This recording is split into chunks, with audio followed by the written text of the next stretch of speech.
I am Genda Pelgin Blanche King. We are live from Douala, the country's economic capital, on very high instructions of the head of state, His Excellency President Paul Biya. The Minister of Territorial Administration, Minister Paul Atanganji, was in Douala earlier today for a top security meeting with the État-Major of the littoral region. He discussed urgent ways and means of assisting victims of the floods caused by heavy rains that hit Douala on Friday. He later proceeded to Douala 5, where he distributed aids comprising of mattresses, blankets, and other basic necessities to victims. Let's now get an excerpt from the Minister of Territorial Administration, Paul Atanganji, while he's during his visit in Douala. Here today, on extreme instructions of President Paul Biya, was asked my humble person to come and assist the local population after the floods when it started in this town. You know, in terms of crisis, the most important thing is to assist the population, and President Paul Biya thinks that it is very urgent to assist the local population victim of the floods. That's why we are here today. We started this exercise in the day this morning. We will carry on the same exercise today and tomorrow in Douala, and I will go to Cham, where Sancho, we have had cases of floods in Sancho, and we will continue to the far north region where we have the same problems.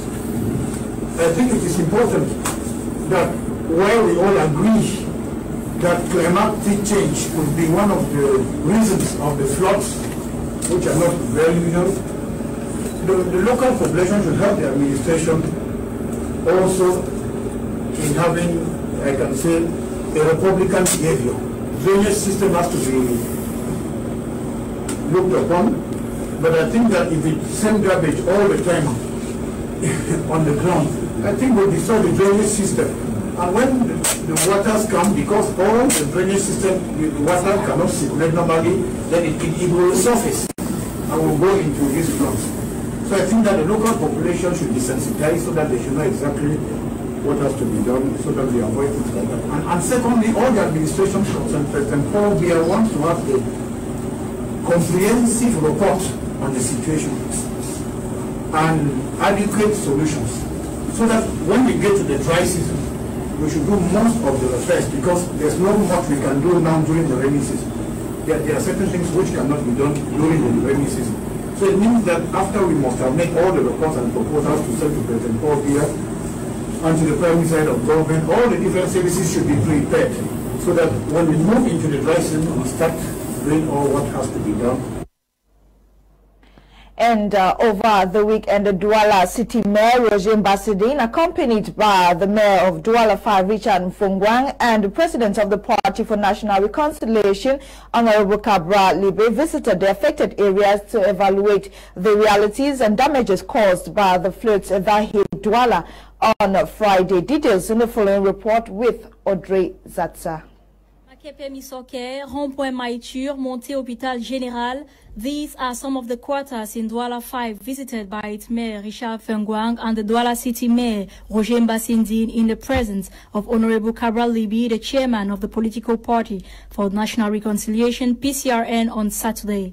The visit was aimed at assessing the damages caused by the rainfall, which flooded most quarters of the city. The heavy rain, which lasted since the day before in an uninterrupted manner in the economic capital, led to the filling of drains which could no longer evacuate water into River Uri. Faced with the situation which paralyzed the economic activities of the affected neighborhoods, the Douala 5 mayor has not remained indifferent as he got to the areas to express his compassion to the affected population. While the weather services are announcing heavy rainfall and high tides for the next few days, the authorities invite the populations to be constantly vigilant.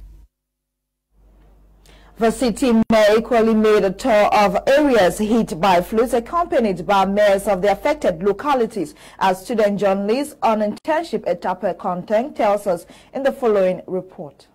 L'absence des draps, l'empilement des ordures ménagères et bouteilles en plastique, la construction des populations sur les draps sont les principales causes des inondations à Douala. C'est trop de saleté dans la rigole que l'État n'avait rien fait. Quand la rigole est sale, l'eau doit caler au goudron, l'eau doit entrer dans les maisons des gens. Et demain, la même route qu'on avait réalisée avec des grandes frais de bien, là où on doit le travailler encore. Pendant ce temps, c'est la population qui souffre. C'est le fait que, comme vous pouvez le constater, on a fait les travaux, on n'a pas bien fait les travaux, donc on devait plus agrandir le drainage. On a plutôt fait le drainage en moins. Après l'inondation de vendredi dernier, suite à une pluie torrentielle, le super-maire de Douala, Roger Bassanding, a effectué une descente sur le terrain pour évaluer la situation et trouver des solutions face à ce problème. Il faut curer des drains, il faut curer les caniveaux. Ça, c'est la première des choses à faire. Maintenant, ce que je dis également, c'est que à moyen et long terme, nous devons calibrer ces drains, faire en sorte qu'ils puissent davantage servir à l'écoulement des eaux et que les eaux puissent se déverser dans le Vouri. Rappelons que c'est toutes les périodes diluviennes que les habitants de Douala vivent au rythme des inondations. Pour l'heure, le gouvernement comme les populations sont interpellés pour trouver des solutions efficaces et probantes face à ce phénomène d'inondation au Cameroun, plus précisément dans la capitale économique du pays. Inhabitants of Lokbeso in Douala have equally expressed difficulties faced in accessing parts of the neighborhood, the deplorable conditions of the roads coupled with threats of water that causes huge damages each time it rains. Details in the following report. These roads lead in and out of Lokbeso in the Douala 5 municipality. Inhabitants say when it rains, the roads become inaccessible and risky to plow. According to locals, this has been the situation every rainy season. An initial distance of 10 minutes can now last for up to 25 minutes and even 30 on a bad day. Transport fare has increased relatively. Speaking away from the camera, a disturbed inhabitant disclosed individual efforts have been the last resort for some time now. When situations get unbearable, the individuals collectively divert the water roads and break open the roads to make it accessible. This, they say, has not been a permanent solution. Some blame this to wrong channeling of water canals, while others blame this on the heavy-duty trucks that use this road even with the deplorable conditions. The effects of the continuous rainfall is visible in valley zones in this area. A few months ago, homes were buried during an erosion. As a result, the senior divisional officer for Vuri, Benjamin Butu, and other administrators have marked the area as a dangerous settlement, calling on inhabitants to evacuate the zone. The inhabitants who are against the evacuation order have forwarded complaints to authorities while waiting for feedback in these deplorable conditions.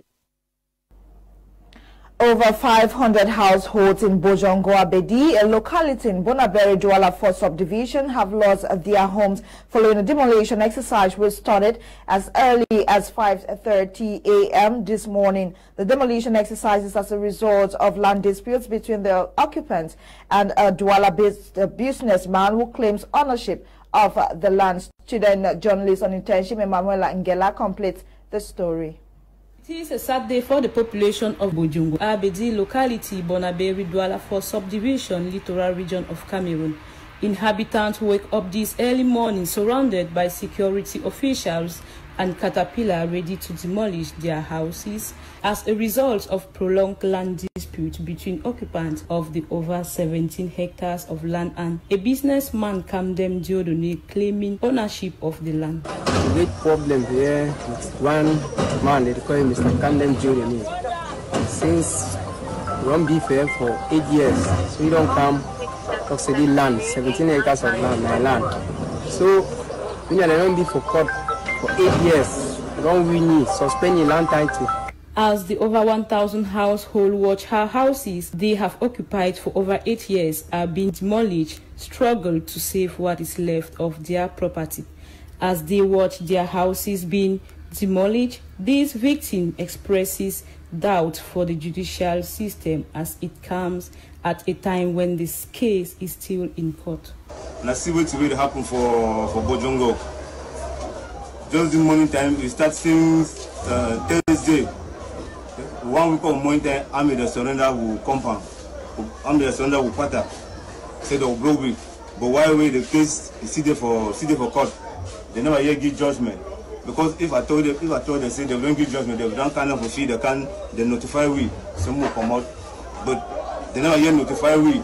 These inhabitants playing host to over 10 internally displaced persons as he watches his house being demolished, wonders where himself and the others will pass the night. I do with the struggle, some will move within of our side, we don't know which side we will go picking them. We do for here, all brothers, they do for South and nowhere they run, they do my house almost around in 10. Now there's scatter house, I don't know side I will take them in and go. What I mean, they'll go back, go down, I'll carry them.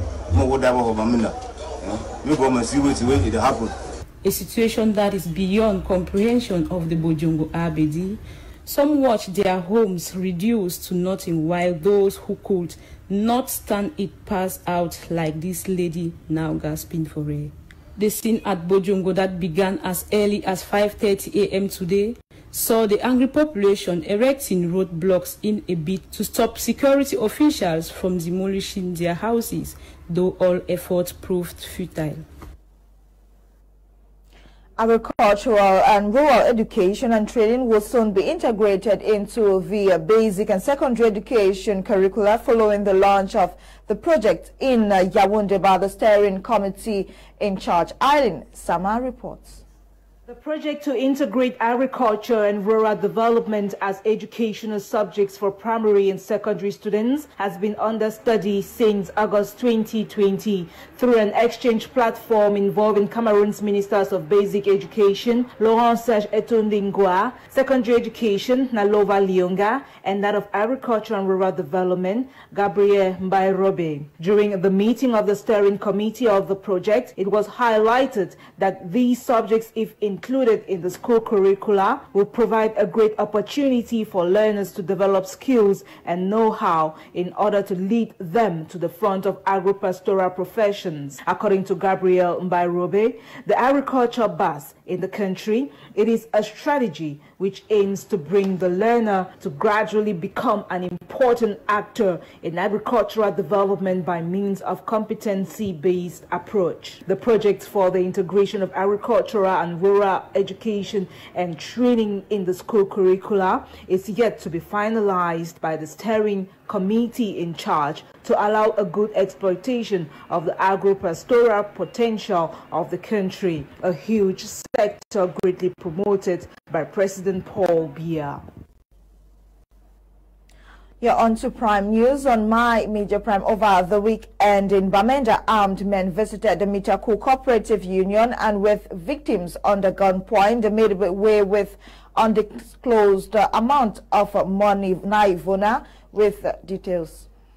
Some unidentified gunmen recently robbed the Mitangen Microfinance Institution in Bamenda, located at Sanak Street, over the weekend between the hours 9:45 a.m. and 10 a.m. According to CCTV footage, the attack was championed by 5 armed robbers who arrived on board a RAV car jeep and ordered the security guard into the bank before making away with an undisclosed amount of money. Coming on the heels of this incident, the management of Mitangen Credit Union, in a release dated August 22, 2020, informed the general public that no human casualties were recorded, while material loss has been greatly mitigated. The Ecclesia say operations continued shortly after, thus no cause for alarm as propagated on the social media. The management, however, has failed to disclose the amount robbed, but security forces are believed to have opened investigations into the incident.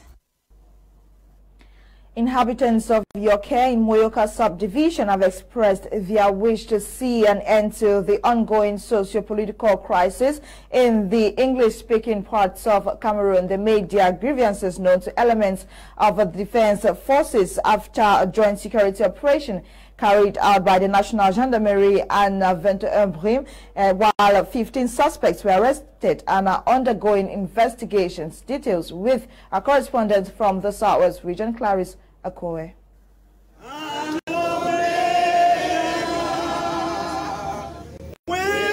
From their faces, one can read signs of sorrow and hardship. These are inhabitants of Yoke, a locality found in Moyoka, Southwest region, negatively affected by activities of armed separatists operating in this crisis-hit area. Many business centers like this one have been abandoned, likewise homes. The presence of the joint team of the National Gendarmerie and the 21 Brim in Yoke this Saturday, August 22, 2020, was to scan the population and fish out among them any suspected separatists, causing pain to the population. Me go see the cry, the tears will go through suffer. Me for year, I do work farm and not the rest. But now for work cassava for and living for 2 years, it not be easy. Because cassava I go work and be 2 years because I'm over. Without that 2 years, me I be waiting. But if the business be the flow, that will come and what I live, I'll go with her. I'll come and jam, I'll go with her. But now, since they don't talk for we the year back. You cannot go because we have struggled, we have gone to Douala, we have gone to Yaoundé, we have gone, but we cannot still make it in life. If you are still here, because all our resources are here.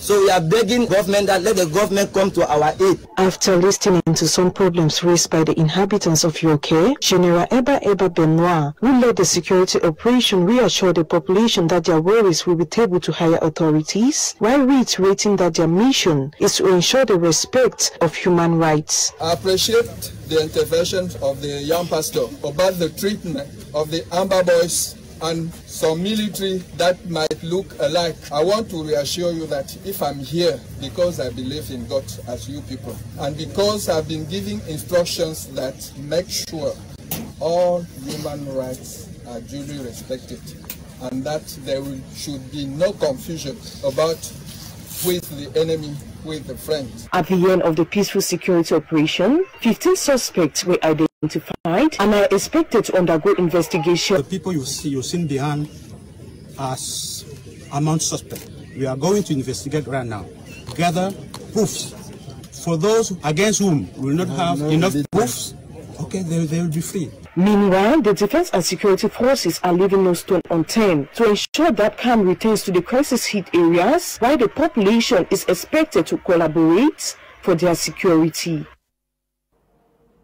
In sports, the 2020-2021 football season in Cameroon will kick off on Saturday, September 26, 2020. According to the Cameroon Football Federation, the Elite 2 will commence in October. In the following report, sportsman Fabrice Keninga says the news of an imminent start of the season has brought a sigh of relief to footballers who have been out of action for close to 6 months now. His report. The new football season in Cameroon will officially kick off on Saturday, the 26th of September 2020. This information is the substance of a communique signed recently by the Secretary General of the Cameroon Football Federation, Benjamin Didier Banlock, announcing the set dates. According to the communique, the Elite 1 will begin on Saturday, the 26th of September, while the Elite 2 commences on the 10th of October 2020. This news comes as a sigh of relief to footballers plying their trade in Cameroon who have been out of touch for close to 6 months now. The 2019-2020 football season in Cameroon was cancelled prematurely on May 12, 2020 by the Cameroon Football Federation following the unprecedented outbreak of the dreaded coronavirus pandemic in March this year. Fcfa, through its Technical Transitional Committee, which has the mandate of organizing the championship, has appealed to the various club officials to speed up with the submission of necessary documents and applications for licenses. According to the president of the Technical Transitional Committee, Abubakar Alim Konate, his committee is in talks with government to allow about 200 fans in stadia to watch games in strict respect of COVID-19 rules. Talking about the stadia to host games, Abubakar Alim Konate says for a town like Douala, some top matches will be organized at the newly constructed 50,000 capacity stadium in Japoma and the renovated 40,000-seater reunification stadium in Bepanda, Douala, to ensure the stadiums are fully ready ahead of continental tournaments. At the moment, the transfer market in the country is busy with the entry and exit of players, while some clubs are gradually returning to training. As it stands, 19 Elite 1 clubs will take part in the 2020-2021 football championship season, while 13 will compete in the second tier. Even though the fixtures are yet to be published officially, reports say the season opener will see defending champions PW, the Social Football Club of Bamenda, lock horns with Union Sportif of Douala at the multi-purpose sports complex in Japoma. The clash between 5 times champions Union Sportif of Douala, the Nasara Kamakai, and PWG of Bamenda, the Bakwa Boys, will be the inaugural match at this modern edifice, which has costed the government of Cameroon some 140 billion francs CFA. Thanks, Fabrice Keniga. With that sports story, we end this edition of Prime News on My Media Prime. Thanks for being a part. Join us tomorrow, God willing, at 6:30 for another edition of Prime News on My Media Prime. The news was produced by Desmond Akeba, coordinated by Faith Tata Berenyoy. My name is Genda Pelgin Blanche King. We're encouraging you to stay tuned to My Media Prime. Coming up next is Prime Hour with Kim Leonard and his crack team of analysts. Do well to enjoy today's edition of Prime Hour. Stay tuned. God bless. Good night.